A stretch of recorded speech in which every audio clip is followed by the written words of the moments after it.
mon mantra, moi, c'est le rap, ce sera mieux ou c'était mieux après, pour mélanger les temps et plus rien y comprendre. Je crois vraiment qu'on est en train de vivre un âge d'or et qu'il y a vraiment des choses intéressantes actuellement dans le rap. J'ai vu dans mon quotidien des problématiques qui se sont répétées sur ma sœur, sur mon épouse, sur ma fille aujourd'hui, sur ma mère. J'ai vu le patriarcat s'exprimer. J'ai peut-être même eu des attitudes patriarcales avant de rentrer dans un processus de déconstruction. Quand tu es racisé, tu dois davantage montrer patte blanche. Et ça en dit plus sur ceux qui posent la question que sur celui qui y répond. N'est pas la haine cousin, c'est moi leur N plus 1. Le dernier bouquin qu'ils ont lu, c'est le livre d'entretien de l'Audi A1. 10 minutes pour sauver le monde. Salut tout le monde, bienvenue dans 10 minutes pour sauver le monde, le podcast filmé de So Good qui ne dure pas 10 minutes et qui, hélas, ne sauvera probablement pas le monde. Aujourd'hui, on reçoit un rappeur, plus qu'un rappeur, même un écrivain, je le cite, un artiste qui sait choquer son époque à bon escient, prendre des coups, les rendre aussi, s'excuser également, un homme engagé dont le simple nom fait bouillir l'extrême droite. Il nous vient du Havre, sa ville natale, faite d'un bitume qui a sûrement nourri sa plume, comme dirait Booba. Salut Medine. Salut. Comment tu vas ? Ça va très bien. On est ravis de t'avoir, Medine. Hier soir, t'étais à la Flèche d'Or, une petite salle comme à tes débuts. Ça change des grosses salles ? Ça change, mais c'est tout aussi chaudronnesque, je dirais, parce que c'était vraiment le mot pour hier soir. C'était un chaudron et c'était mortel. Medine, tu as sorti mi-mai ton 9e album, Stentor Acte 1, ou Stentor, chacun sa prononciation. Le Stentor, dans la mythologie grecque, c'est ce crieur dans l'armée dont la voix est si puissante qu'elle vaut celle de 50 hommes.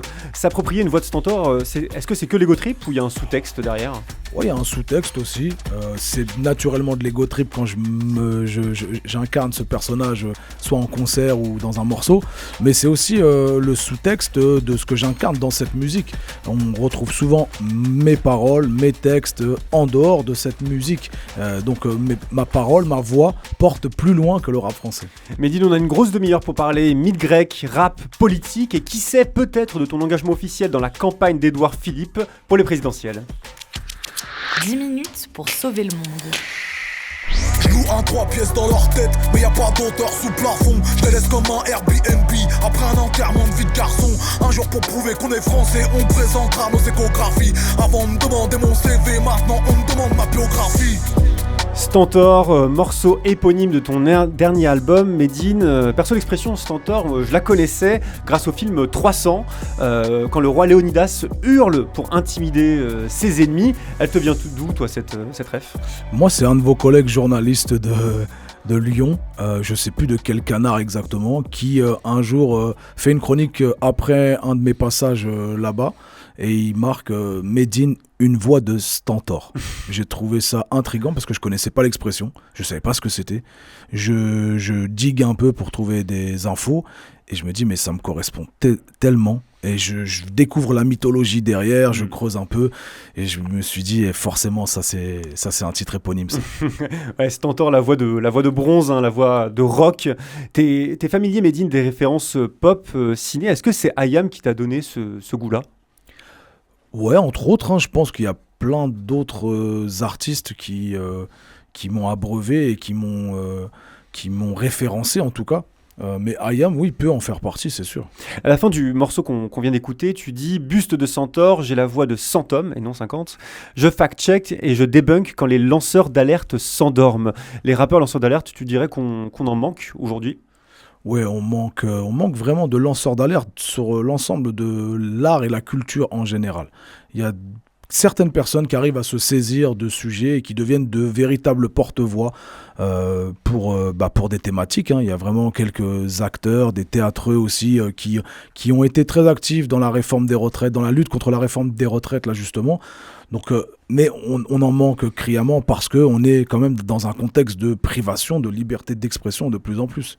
On va en parler un peu plus tard dans l'émission, justement, de tes engagements contre la réforme des retraites, par exemple, contre l'extrême droite et tout un tas de choses. Avant ça, je voulais te parler du rappeur Vince qu'on a reçu. Je ne sais pas si tu le connais, Vince. J'ai déjà vu ce blaze. Ouais, du Waza Crew. C'est un rappeur qui n'est pas si connu, mais qui est très engagé dans un tas de causes.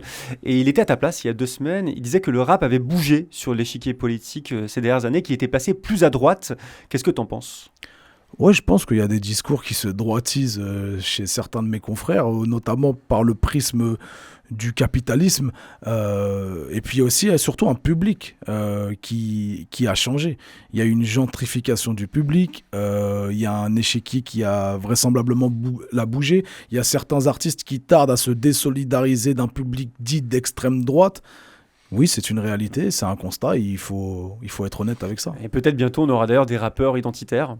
Je crois que c'est déjà le cas. C'est déjà le cas. Ouais, ce sont des très mauvais rappeurs d'ailleurs. Peut-être que bientôt on aura de bons rappeurs identitaires.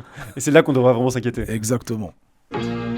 Belle constate, aux médias rap, la plupart d'entre eux sont des rats de stars. Ce sont nos fans qui mettent dans des cases, qui ne sont que des arbitres de catch, puristes de base, qui jouent les DA, comme un téléphone fixe qui fait des snaps. Pour eux faut que tu saches, une carrière qui marche, c'est quand ça dépasse la durée de vie d'une brique de lait de vache. N'est pas la haine cousin, c'est moi leur N+1. Le dernier bouquin qu'ils ont lu, c'est livre d'entretien de l'Audi A1. Le dernier bouquin qu'ils ont lu, c'est le livre d'entretien de l'Audi A1.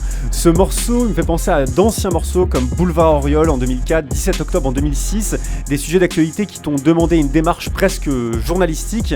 On est bien loin du livre d'entretien de la Audi, justement. Est-ce que ça veut dire pour autant que le rap, c'était mieux avant ? Non.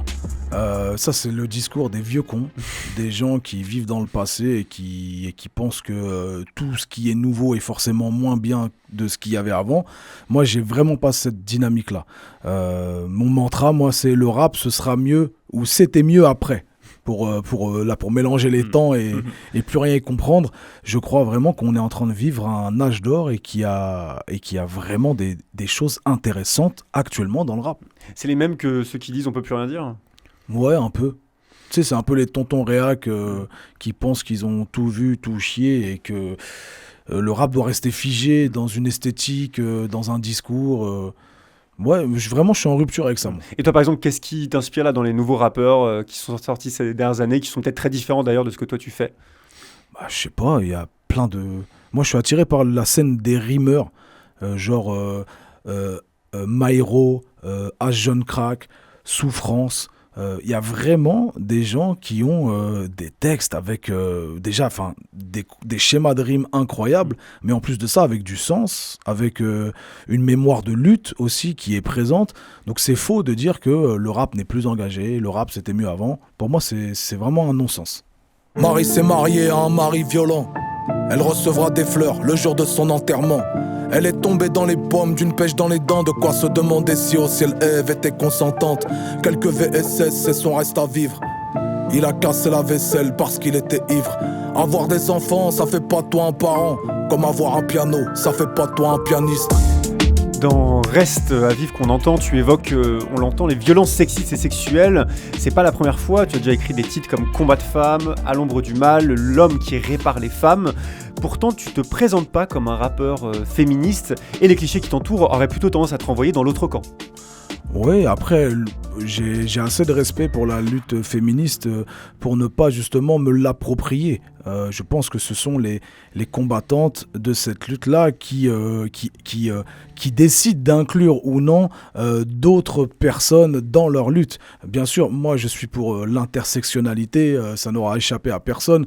Et donc, forcément, donc les différentes discriminations croisées exactement, dans la même lutte. Exactement, et de comprendre que la douleur vécue par les femmes peut aussi se croiser avec la douleur vécue par les racisés, par les jeunes issus de l'immigration. Donc cette intersectionnalité, cette convergence des luttes, c'est ça en quoi je crois aujourd'hui, mais pas au point de m'approprier des luttes. C'est d'ailleurs le rôle de l'allié, c'est celui qui peut aider, soutenir en arrière-plan, mais pas s'approprier la lutte des autres. Ouais, parce qu'aujourd'hui on parle d'appropriation culturelle, on parle d'appropriation aussi militante. Et je ne veux absolument pas tomber dans cet écueil. Pour être un bon compagnon de lutte, je pense qu'il faut que je comprenne cette lutte et qu'on me donne l'autorisation de pouvoir lutter à côté de celles et ceux qui en sont l'ADN de cette lutte. Et sur ce morceau Reste à vivre, je me demandais, est-ce que les femmes de ta vie ont joué un rôle, ta mère, ta femme, ta fille, sur cette sensibilité au féminisme ? Oui, forcément. On est vraiment le produit de notre environnement et je crois que je suis sensible à ces questions parce que j'ai vu dans mon quotidien des problématiques qui se sont répétées sur ma sœur, sur mon épouse, sur ma fille aujourd'hui, sur ma mère. J'ai vu le patriarcat s'exprimer. J'ai peut-être même eu des attitudes patriarcales avant de rentrer dans un processus de déconstruction et jusqu'à aujourd'hui en fait. Je suis dans une remise en question de ce patriarcat et c'est long, c'est dur, c'est compliqué. Et ça se termine peut-être presque jamais d'ailleurs, c'est un long travail ouais, je pense de longue haleine. On n'en a pas fini. Dans ce morceau, tu pars, comme dans d'autres d'ailleurs, tu pars d'une histoire précise afin d'évoquer un sujet plus global. C'est entrer par la petite histoire pour raconter la grande. Quelque chose que tu fais beaucoup, je pense à ta série Enfants du Destin, où chaque morceau est consacré à un personnage dans un contexte donné. Ce côté storytelling, c'est la meilleure façon pour toi de parler de celles et ceux qui sont invisibilisés ? Ouais, totalement. Ça part d'un constat où moi-même, je me suis senti pauvre sur un sujet ou sur un autre. Je manquais d'informations. Et du coup, ce constat, je me dis, mais il faut absolument pas que je reproduise ce schéma-là quand j'aurai la parole.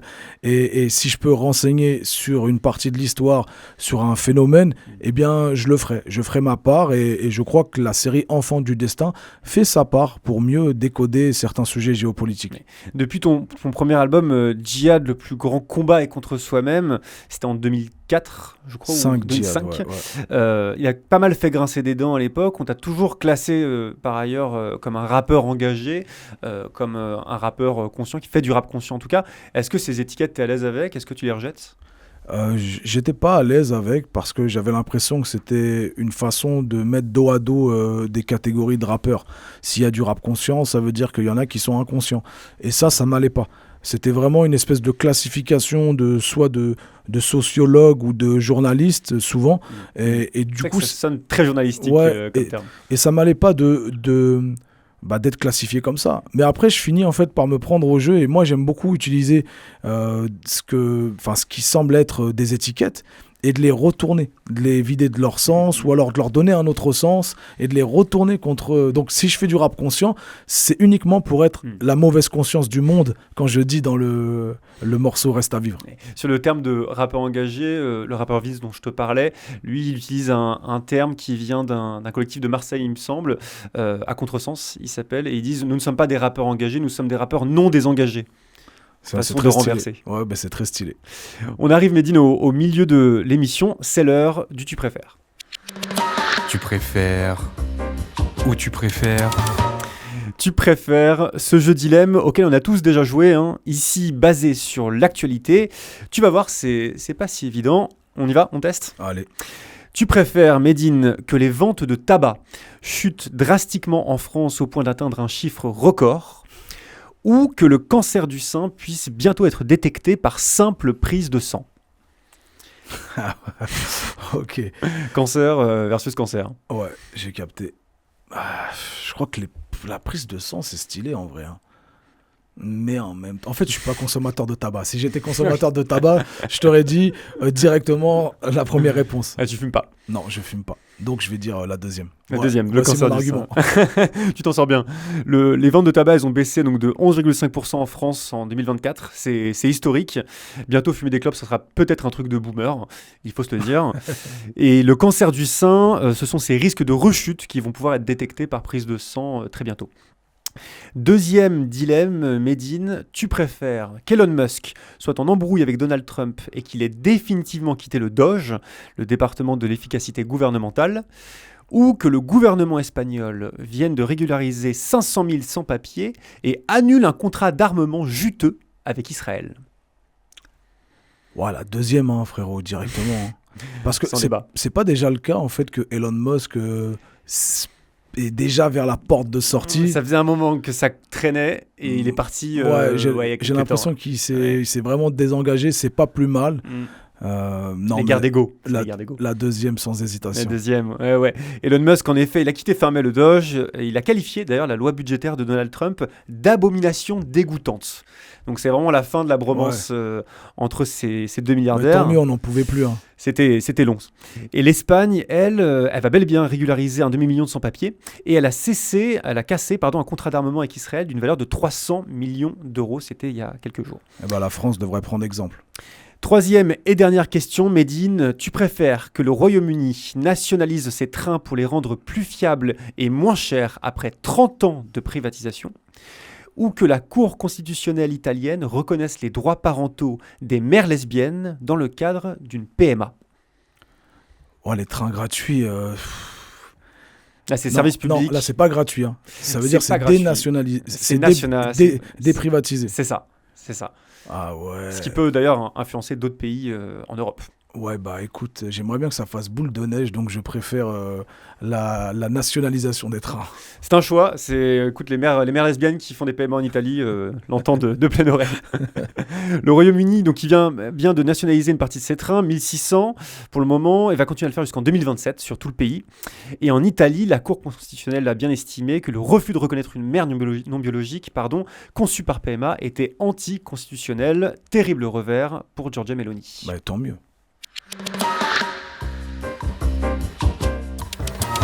Pas un jour ne passe sans que son nom ne divise un peu plus la gauche. Le rappeur français Medine, de son vrai nom Medine Zawish, invité ce jeudi aux universités d'été d'Europe Écologie Les Verts et de la France Insoumise, s'est retrouvé au cœur d'une polémique après des propos jugés antisémites. Allez, on s'arrête là. Extrait d'un short YouTube du Figaro. Et ouais, j'ai pas pris le plus sympathique à ton égard.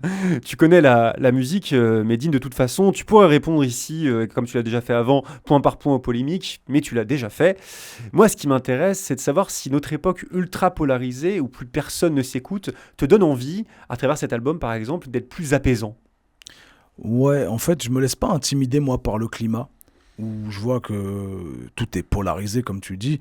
Vraiment, je me laisse pas intimider et je crois que en mettant un peu de tendresse dans l'approche, dans la discussion, en mettant un peu d'amour, tu sais, je termine ce premier EP avec un morceau qui s'appelle L'amour, qui sert justement de finale à la comédie musicale La Haine. Justement, ça parle de ça, c'est de cet amour, de la justice que l'on peut avoir en commun, au-delà des clivages. Je me laisse pas embarquer par l'œil du cyclone, hein, tu sais, j'ai tellement vécu de contresens, de cabale, de tempête, de shitstorm contre ma propre personne, que bizarrement, ça me rend indulgent avec certains interlocuteurs. Ça me fait penser à l'album qu'a sorti Youssoupha il y a quelques mois, Amour suprême, avec des thématiques parfois communes aux tiennes. Ça, c'est aussi l'expérience, l'âge, 10, 20 ans dans le rap. Ouais, tu sais, on pourrait être comme des espèces de grands brûlés médiatiques qui seraient apeurés de n'importe quel feu ou petite fumée qui s'allume.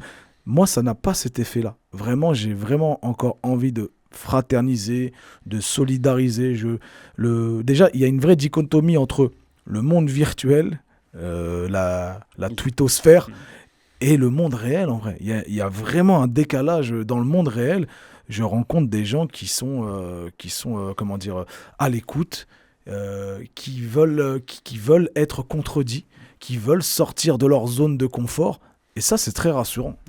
Il me semble que tu as une boucle Instagram ou WhatsApp qui s'appelle Les Convaincus. C'est dans Insta. Ouais. Tu échanges avec des gens qui partagent tes valeurs. Comment tu fais toi pour être audible aujourd'hui, parler au plus grand nombre et pas seulement à ceux qui pensent comme toi? Je fais mon marathon des médias. Déjà. J'essaie de décortiquer, d'analyser ce qui a été moins bien compris. Je revendique le droit à la contradiction. Tu sais, j'ai commencé ce métier, j'avais 15 ans, j'en ai 42 aujourd'hui.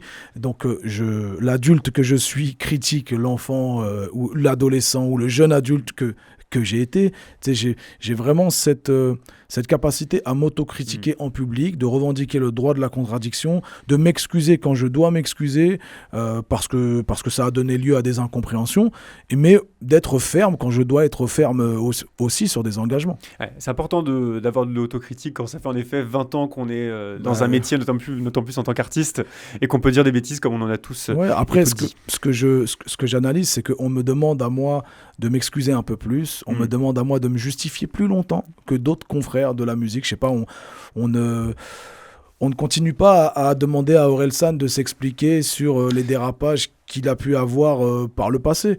On ne demande pas je sais pas moi, à d'autres artistes de l'électro, on ne demande pas à Yann Moix éternellement de se justifier sur ses caricatures. Tu vois, il y a un double standard. Quand tu es racisé, tu dois davantage montrer patte blanche, et ça en dit plus sur ceux qui posent la question que sur celui qui y répond. Et surtout que tu es très engagé, Medine, et c'est sûrement ça que certains aussi ne supportent pas. Tu te bats contre l'excision, la détention des Ouïghours, tu fais des manifs contre l'extrême droite, on le disait en première partie, tu te bats contre la réforme des retraites, tu parles beaucoup de Gaza aussi. Sur Gaza, justement, comment tu fais pour garder la juste mesure, pour gérer ta colère ? Tu sais, ça fait 20 ans que je traite le sujet. Dans mon premier album, qui sort en 2004, j'ai 21 ans à ce moment-là, et je traite le conflit à travers le point de vue d'un jeune Israélien qui condamne la colonisation, qui condamne l'apartheid. Donc déjà, ma première prise de parole, elle est déjà empreinte d'empathie, dans une espèce d'effort de sortir de sa zone sociologique, entre guillemets, de se mettre à la place de l'autre. De se mettre à la place de l'autre. Donc j'ai toujours passé mon temps sur la question israélo-palestinienne à ne pas tomber dans les écueils de la facilité. J'ai toujours essayé, dès ma première prise de parole, d'être dans une démarche de justice et de paix. Donc déjà, ça change tout. Et puis, je m'exprime sur le sujet depuis tellement longtemps, notamment avec un morceau qui s'appelle Gaza Soccer Beach, qui est sorti en 2014, qui dénonce déjà en fait les opérations dont les enfants sont victimes en premier lieu. Donc ça fait déjà 10 ans, 11 ans que ce morceau est sorti. Donc quand je parle aujourd'hui de Gaza pour dénoncer le génocide en cours, le nettoyage ethnique, la famine, eh bien, ça me rend plus légitime parce que j'ai vraiment un spectre de 20 ans d'expression sur ce sujet avec une ligne claire. Et cette ligne, c'est la justice, l'arrêt de la colonisation, l'arrêt du blocus humanitaire. J'ai toujours eu ce discours-là. On va y revenir d'ailleurs un tout petit peu après à ces qualités parfois quasi journalistiques que tu peux mobiliser pour te renseigner, t'informer sur des sujets. Avant ça, pour rester sur l'actualité, on parle de Gaza. Il n'y a pas que ça. En France, il y a ce fameux rapport sur les frères musulmans qui est sorti récemment. Plusieurs médias parlent d'un entrisme islamique en France. Je pense aussi au meurtre d'Aboubacar Cissé, pas loin d'Alès, à ce crime raciste d'un Tunisien il y a quelques jours dans le Var, Hichem Miraoui, assassiné par un voisin ouvertement islamophobe. Comment tu réagis, toi, à tout ça ? Toi-même, d'ailleurs, il me semble que tu es visé par des menaces de mort régulièrement. Oui, j'étais aussi visé dans une affaire qui s'appelle Waffencraft, dont j'étais l'une des cibles à côté de Jean-Luc Mélenchon et de la LICRA. Et comment je réagis à ça ? En fait, je réagis surtout en tant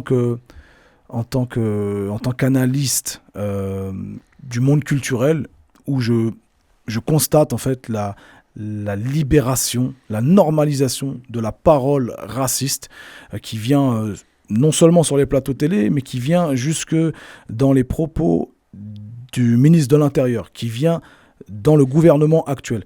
Donc comment je réagis, c'est que je constate simplement, comme la plupart des Français, qu'il y a une normalisation de la parole d'extrême droite et on glisse tout doucement vers ce climat islamophobe qui devient de plus en plus acceptable et qui donne lieu à des crimes, qui donnent lieu à des meurtres, qui donnent lieu à du terrorisme, parce qu'il s'agit bien, dans l'affaire de Hichem Miraoui, il s'agit bien d'un identitaire d'ultra-droite, comme il l'appelle, mais qui se revendique proche de l'idéologie du Rassemblement national.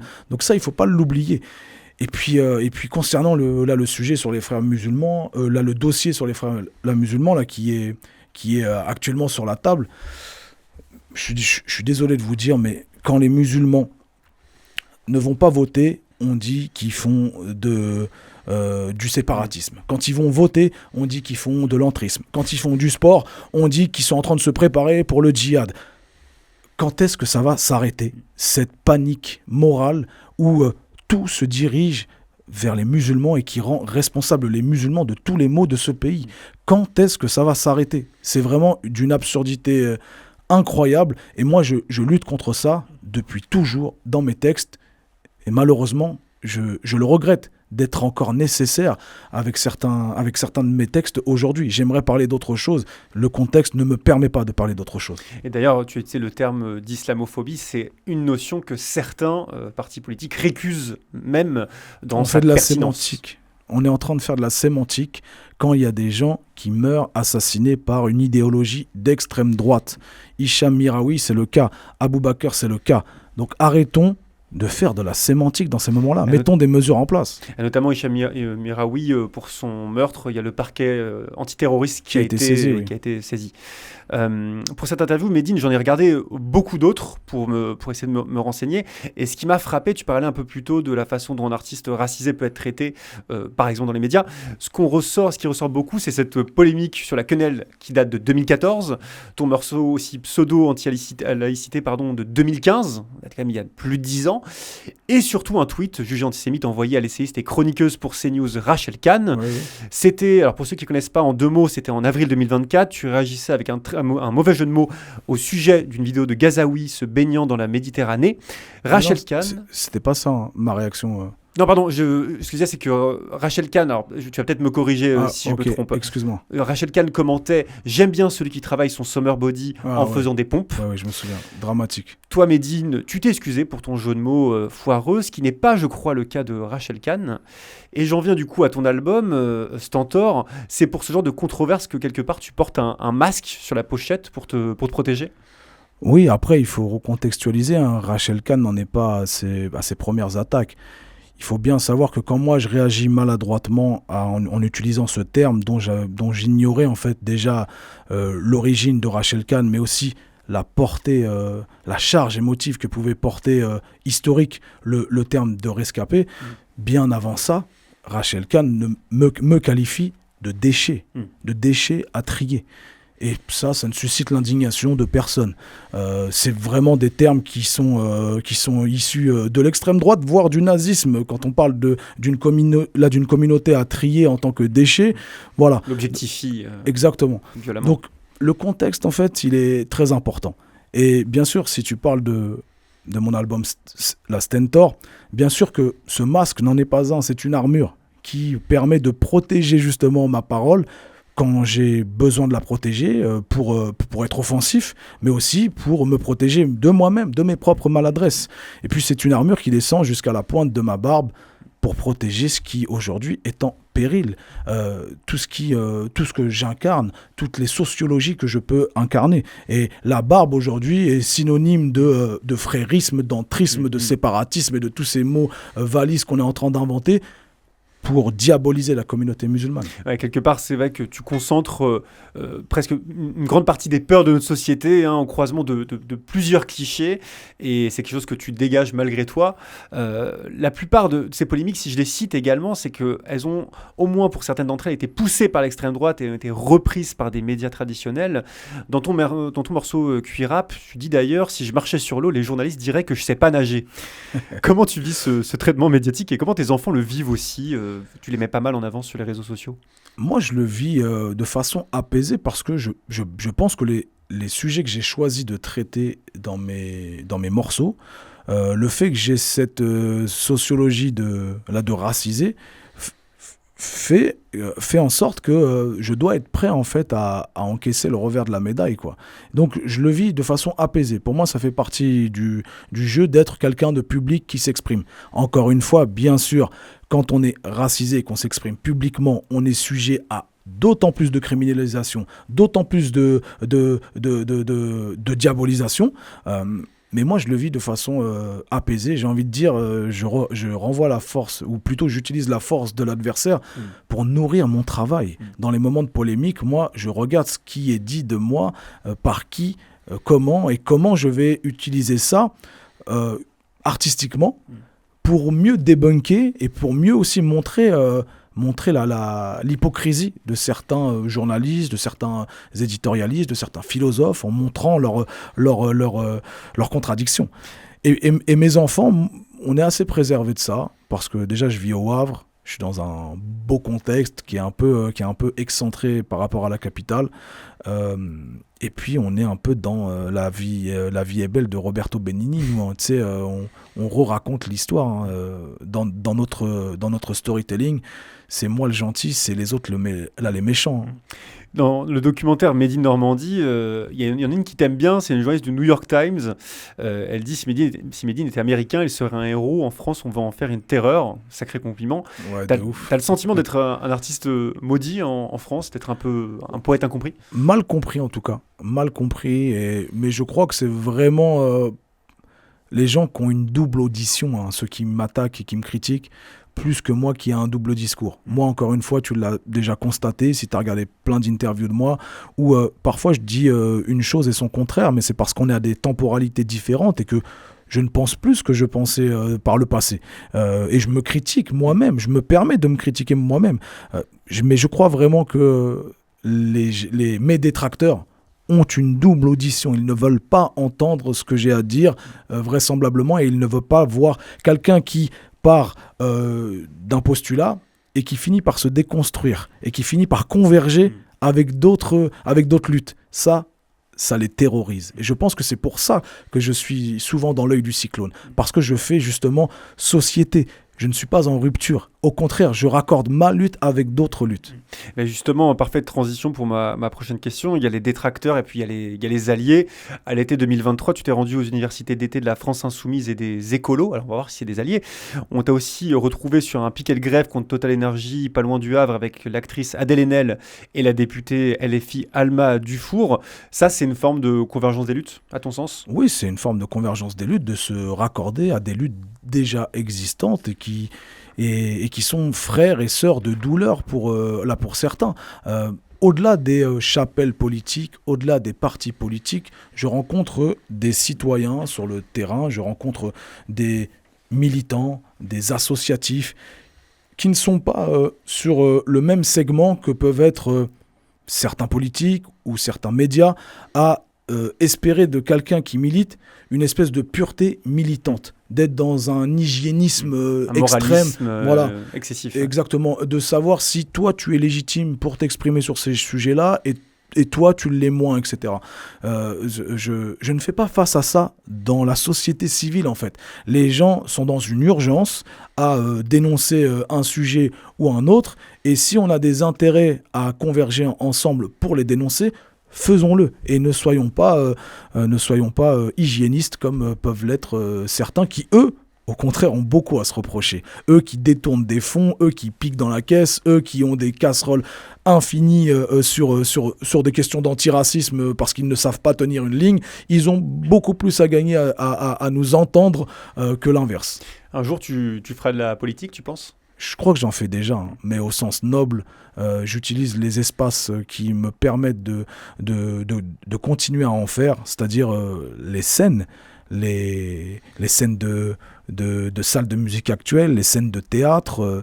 Je crois que c'est vraiment l'endroit où il est encore permis de pouvoir être nuancé, un endroit qui n'est pas polarisé justement, où on peut encore prendre le temps et ne pas être soumis au temps médiatique. Medine, on arrive à la fin de l'émission. En général, c'est le moment où je présente 3 scénarios pour la vie future de mon invité. Mais comme avec Vince, je me suis dit que clore en musique, c'était quand même vachement plus cool. Stylé. Je suis plus qu'un rappeur, je suis un écrivain. Quand je veux entendre un disque, j'en écris un. Je suis un bovin, élevé au grain. Pas comme CMC à l'été au Faussin, Chronique 2001. Dans la mémoire, à l'époque où le meilleur rappeur était un blanc et le meilleur golfeur était un noir. Ils disent que le rap est mort mais Tupac est toujours en vie. Je serais pas surpris de le voir un de ces jours en ville. Je lis leur biographie en lecture rapide. J'aurais dû congeler les ovules de Mélanie. Mais nique les clones, on n'a pas les mêmes codes. C'est moi l'inspecteur académique de nouvelle école. La première chose qu'un rappeur doit faire, c'est de trouver une autre source de revenus. Quitter la rue, trouver une sécu, serrer la ceinture tout au début. Jamais c'est us pour une couverture, pour être à la une de la cover iTunes, garder sa nature, mais faire des thunes. Bellec au stade, aux médias rap. La plupart d'entre eux sont des rats de stars. Ce sont nos fans qui mettent dans des cases, qui ne sont que des arbitres de catch, puristes de base, qui jouent les DA comme un téléphone fixe qui fait des snaps. Pour eux faut que tu saches, une carrière qui marche, c'est quand ça dépasse la durée de vie. N'est pas la haine cousin, c'est moi leur N+1. Le dernier bouquin qu'ils ont lu, c'est livre d'entretien de l'Audi A1. Eux et moi ça fait 2, frère on se rappelle plus d'eux comme FFP2. J'écoute pas leur album 2 fois, j'écoute leurs albums en x2. Les producteurs sont des rappeurs ratés, mais c'est aussi le cas de la plupart des rappeurs. Ils pensent qu'à niquer les consommateurs, ils portent leurs préservatifs sur le cœur. Les patrons de major, on les préfère, bouche fermée mais chéquier ouvert. Je vais ouvrir un numéro vert, faire l'inventaire de ces gros pervers. J'arrive, 1, 2, 3, reste en croix, juste avant je les ai laissés croire. Eux ils ont cessé de croître dans leur crâne, leur carrière dans le fond du C3, leur carrière dans le fond d'un G7, l'ingé son, l'ingé C, l'ingé saigne, conteneur CGM, CMA, dans la mémoire de mon GSM. Putain j'aime trop les cuivres, putain j'aime trop le peura. J'ai gagné des points de vie, j'ai gagné des points d'aura. Je sais que me battre, je ne sais que les battre, je ne sais que les bastonner. C'est pas que du rap, c'est gros cuir rap. Et toi tu rappes pas dans les temps, faut clearer le sample et la créance à l'assassin. Je sais que le temps m'a grisé les temps, c'est pas pour autant que je les monte pas en l'air. Tu sais petit, que tous les ans je suis dans le casting des 11 rappeurs à suivre. Mon management c'est le plus influent, dans le top 100 c'est le premier de la liste. 90 BPM, mon cœur bat sur le rythme. Et même quand je pleure en rime. La cérémonie des flammes se termine à minuit. Mais le mariage au rap c'est pour la vie, faut pas que tu t'inquiètes. Si t'es quelqu'un dans la fame, au canon silencieux je te dead. Gros cuir rap dans la tête, pas là pour être un même ou une traîne. 20 ans de carrière et crois-moi je vais pas lâcher. Si je marchais sur l'eau les journalistes diraient je sais pas nager. Quand je dis alhamdoulilah ces connards me disent à tes souhaits. T'as mis 100 ans à pousser, je vais mettre 20 minutes à te scier. C'est que du rap conscient, t'as jamais le compte en banque en excédent. Y'a que Michael Jackson qui est passé de pauvre et noir à riche et blanc. Y'aura bien plus de gens quand on va me pendre qu'à mon couronnement. Veuillez laisser le rap en sortant comme il était propre en rentrant. Merci. Merci à toi Medine, coupure un peu sèche, magnifique morceau, cuir rap qu'on a déjà entendu un petit peu tout à l'heure, tiré donc de ton dernier album, Stentor, acte 1, Stentor dans ta bouche, sorti donc le 16 mai dernier. T'as une tournée des Fosses qui commence à partir de septembre, ouais, je crois, et pour 2026, il y a une tournée au théâtre. Ouais, tournée des tribunes, j'appelle ça. J'ai pas encore trop communiqué dessus parce que j'ai pas vraiment bossé sur le format, mais j'ai tellement aimé l'expérience de la tournée acoustique qu'on a faite en 2024 que je veux absolument la reproduire en allant dans les théâtres. 10 minutes pour sauver le monde, épisode 5, rideau. Merci Medine, merci beaucoup d'être passé au micro de So Good. Plaisir. Merci à Eleanor Terry, Vincent Berthe et Victoria Lemaire pour la préparation et à Sullivan Clabot pour la réalisation. On se retrouve la semaine prochaine pour un nouvel épisode. Salut! 10 minutes pour sauver le monde.